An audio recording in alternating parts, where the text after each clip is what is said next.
करने के लिए मैंने संबंधित को निर्देश दिए हैं। ड्रग सप्लाई के बारे में काफ़ी मुझे थोड़ी सी अनियमितता दिखी, तो मैंने एसडीएम साहब को निर्देश क्या अनियमितता दिखी? बेसिकली ड्रग्स जो अवेलेबल हैं ड्रग डिस्ट्रीब्यूशन स्टोर पे वो कम हैं, जो निःशुल्क दवा जांच में आपके अवेलेबल कराई जाती है राजस्थान सरकार द्वारा, उससे कम मिली मुझे। और ये औषधि सॉफ्टवेयर में जो एंट्री होती है, शायद उनका स्टाफ भी था, अवेलेबल नहीं था, स्ट्राइक पे था, तो संबंधित ने टाइमली एंट्री नहीं की होगी, परंतु वो जो नॉट अवेलेबल का दिखना चाहिए तो वो मुझे दिखा नहीं। इसके लिए मैंने एसडीएम साहब को निर्देश दिया है कि ड्रग स्टोर जो है और ड्रग डिस्ट्रीब्यूशन जो है, इनमें जो डिस्क्रिपेंसी इन दोनों में आपस में दिख रही है, वो उसके बारे में एक कमेटी बिठा के और इसकी डिटेल में जांच करें कि इसके लिए कौन जिम्मेदार है और कितनी बार इंडेंट भेजा गया है अगर ड्रग की अवेलेबिलिटी नहीं भी है तो।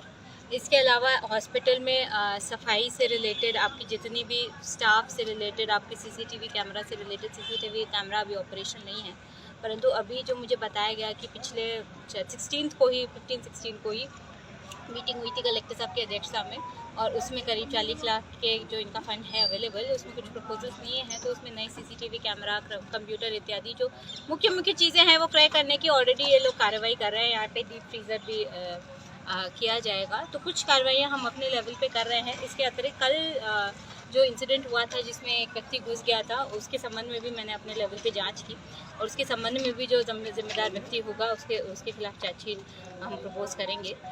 उसमें यह है कि मैंने इन्हें ये निर्देश दिए हैं कि सबसे पहले तो यहाँ जो गार्ड हो वो पहले अपने लेवल पे देखे कि कोई ऐसा व्यक्ति, अनजान व्यक्ति जो पेशेंट नहीं है वो उसकी एंट्री अलाउड नहीं होनी चाहिए, पेशेंट या उसका रिलेटिव नहीं है। और दूसरा जो मुझे मेरी उस बच्ची से भी बात हुई, उसने ये बोला कि उस व्यक्ति ने ये बोला कि मैं कंपाउंडर हूँ और मैं चेक करने आया हूँ, और वो मतलब झूठा ऐसे फ़ोन लगा रहा था कि डॉक्टर साहब से बात कर रहा हूँ ये वो। तो मैंने ये बोला है कि ये स्ट्रिक्ट निर्देश सभी, हालांकि यहाँ का स्टाफ ऑलरेडी ड्रेस्ड है इन देयर ऑफिशियल यूनिफॉर्म, परंतु सारे कंपाउंडर इत्यादि सब अपनी यूनिफॉर्म में भी रहें, उनका आई कार्ड भी रहे, उनका बैज भी रहे जिसमें उनका नाम लिखा हो, ये सारी व्यवस्थाएं सुनिश्चित कराएं और हर जगह बोर्ड लगाए। बेसिकली पेशेंट्स को भी पूरी तरीके से पता होना चाहिए कि शुरुआत में पेशेंट को भी नहीं पता चला कि यहाँ का कोई ये स्टाफ नहीं है, ये कोई बाहर का व्यक्ति है जो यहाँ घुस गया है। इसके अतिरिक्त खास तौर पे फीमेल वार्ड और जहाँ जहाँ भी फीमेल हमारी पेशेंट्स है, उनकी मतलब उनको अटेंड करने के लिए रात में भी कोई ना कोई एक व्यक्ति देखता रहे कि कौन आ रहा है कौन जा रहा है। इस संबंध में मैंने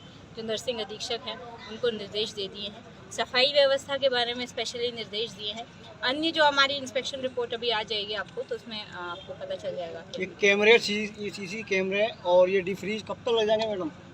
बताइए डॉक्टर साहब, अभी तो इन लोगों का अप्रूवल ही हुआ है, अभी सैंक्शन होगा। कलेक्टर साहब अभी 5-6 दिन की लगाने के लिए कहे गए थे, तो वो 5-6 दिन भी गुजर गए। नहीं, मैं आपको बताती हूँ, प्रोक्योरमेंट की एक प्रक्रिया होती है, इनकी सैंक्शन निकलेगी। इनका आई थिंक आपको विदिन 1 लाख का ही होगा, तो ये 3 उसमें कलेक्टर साहब कह रहे थे कि कल की डेट में है ना निविदा निकलनी चाहिए, टेंडर हो जानी चाहिए, और आज 5-6 दिन है ना बीत गए, लेकिन अभी तक है ना कुछ नहीं हुआ। और पोस्टमार्टम में मैं अभी मेडिकल बोर्ड के व्यक्तियों को जो 3 मेंबर्स हैं उनको बुलाया है, और अभी ये स्लीपर भी थे तो इनको भी मैंने जो इन्होंने डिग्निटी नहीं रखी डेड बॉडी की और ये बोल रहे हैं कि इन्होंने पैकिंग बाहर की, तो उसके लिए भी सख्त निर्देश दिए हैं। और अभी हमने 3 मेंबर्स को बुलाया जो बोर्ड के, उनके स्टेटमेंट्स लेंगे और जो भी व्यक्ति जिम्मेदार होगा उसके खिलाफ। मैडम उनको कोई नोटिस वगैरह दिया है मैडम? अभी उनको बुला रहे हैं, उनको नोटिस देंगे और उनके खिलाफ कार्रवाई डॉक्टर्स के, अस्पताल प्रशासन की तरफ से दिया गया है, और डॉक्टर्स के खिलाफ जो कार्रवाई होगी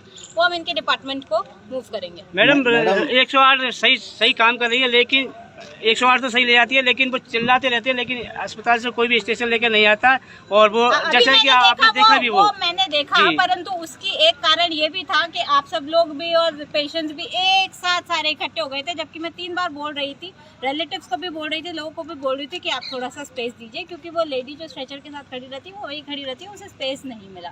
तो ये हम लोगों की, मैं ये चीज़ भी बोलना चाहूँगी, हम लोगों की सबकी संयुक्त जिम्मेदारी है। ये हॉस्पिटल है, यहाँ पे थोड़ा डिसिप्लिन मेंटेन होना चाहिए। यहाँ पे सिर्फ पेशेंट रहेंगे या उनका जो अटेंडेंट है वो रहेंगे, हर जगह दूसरे व्यक्ति नहीं घुसेंगे, और बाकी के हॉस्पिटल के स्टाफ जो है, हॉस्पिटल के डॉक्टर्स हैं और अन्य जितने भी वो हैं उनके साथ आप सभी लोग कोऑपरेट करेंगे। मेरी भी रिक्वेस्ट है, वो लेडी खड़ी वहीं पे थी क्योंकि भीड़ हो रही थी तो वो एकदम से नहीं आ पाई, लेकिन मैंने इनको निर्देश दे दिए हैं कि स्ट्रेचर इस साइड लगाए, जैसे ही एम्बुलेंस से व्यक्ति उतरे तो उसके पास इमीडिएटली स्ट्रेचर अवेलेबल होना चाहिए। तो वो निर्देश भी मैंने डॉक्टर साहब को दे दिए हैं कि ये होना चाहिए, और जितने भी आज निर्देश दिए गए हैं उनकी पालना के लिए हम वापस से यहाँ चेक करने आएंगे। सफाई के बारे में यहाँ मेरे साथ कमिश्नर नगर परिषद भी हैं, एक्सीएन पीडब्ल्यूडी को भी मैंने बुलाया था।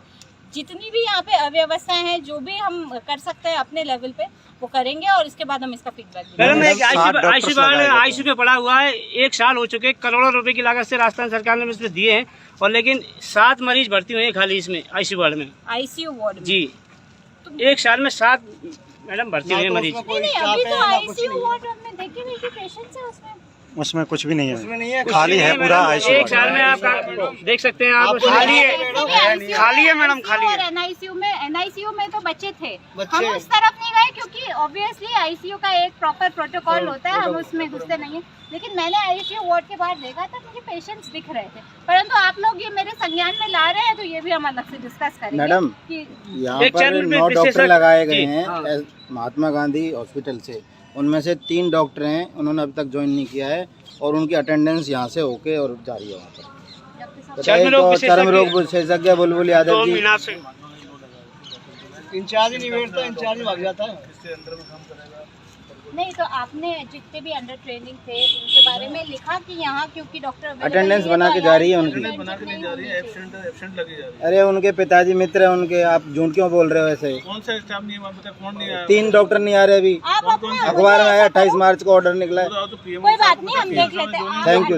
रजिस्टर ले आइए डॉक्टर्स का भी और वो जो इंटर्न्स या जो भी आपके यहाँ लगे होंगे उनका एक बार अटेंडेंस रजिस्टर ले आइए, हम देख लेंगे।